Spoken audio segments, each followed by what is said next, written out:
Anytime you get into a conversation with friends over these more than a few years since I was in your classroom, oftentimes conversations come around to your early memories in school and teacher that might have stood out. And I was telling people for 25 years about you. It just reminded me that I was guilty of telling everybody else and not you what an impact you've had on my life. Thank you so much.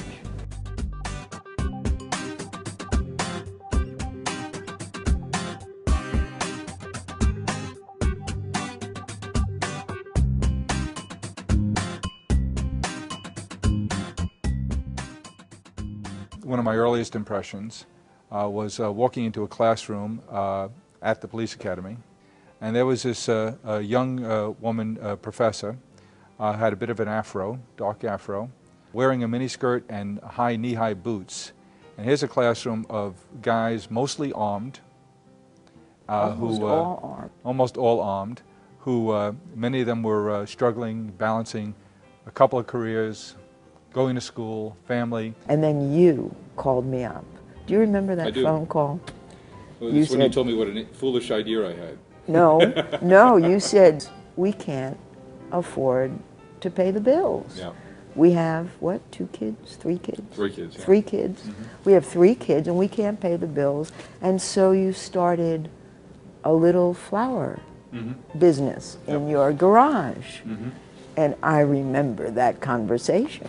And when I saw how you would use humor, or how you'd use provocation, or a challenge to engage people, I started to use those same tools that you were showing us in the classroom to do my job in the day and the evenings around my class schedule. And I realized the power of engagement. And engagement comes from good conversation. That's so great. You know, I always pride myself on the fact that I've never given a test. And all we have to do is talk to each other. All we have to do is disagree. You can't, nobody's going to agree with me. So your job, and that was really my job at John Jay, was for all of our students to argue as vigorously as they could, as best they could, and to begin to write articulately, argue vigorously, and then, you know, Great we would have, from that. right.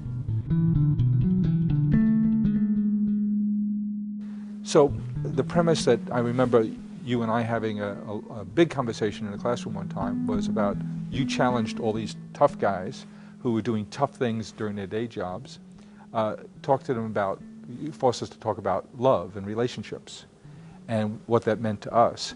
And I realized those 10 guys who seemed very tough, my kids, who were 16 to 20 years old, they wanted the same thing you want, the same thing I want, which is they wanted to love and be loved. I have always loved John Jay. And I always say, and this is absolutely true, I have learned more from my students than I could ever possibly have taught them. And every semester, I learn more. Yep. You know, I always say never go anywhere without your gang, because I grew up in the Bronx in a gang. But this was very important to me, that we really need each other. Never go anywhere without your gang. It's my motto. Yeah. And once I say that, people get upset when I use the word, but then they hear it. But and you're still being provocative. Right. So the DNA is Blanche Cook, the provocateur, the challenger, the conversationalist, the teacher, the educator, the advocate for peace. Some things don't change. Some things don't change, with the greatest luck to have in my classroom brilliant, caring people who are public citizens like Jim McCann. Well, I mean, what could be better than that? Dramatically. Well, I think the charter for the school is so different, and the setting is so different, that it gives you, as one of the thought leaders here, an opportunity to do something very, very special and different. And my hat's off to you, so is my hair, in terms of what you've accomplished. I mean, we can change the world. Well, that was your challenge all the time.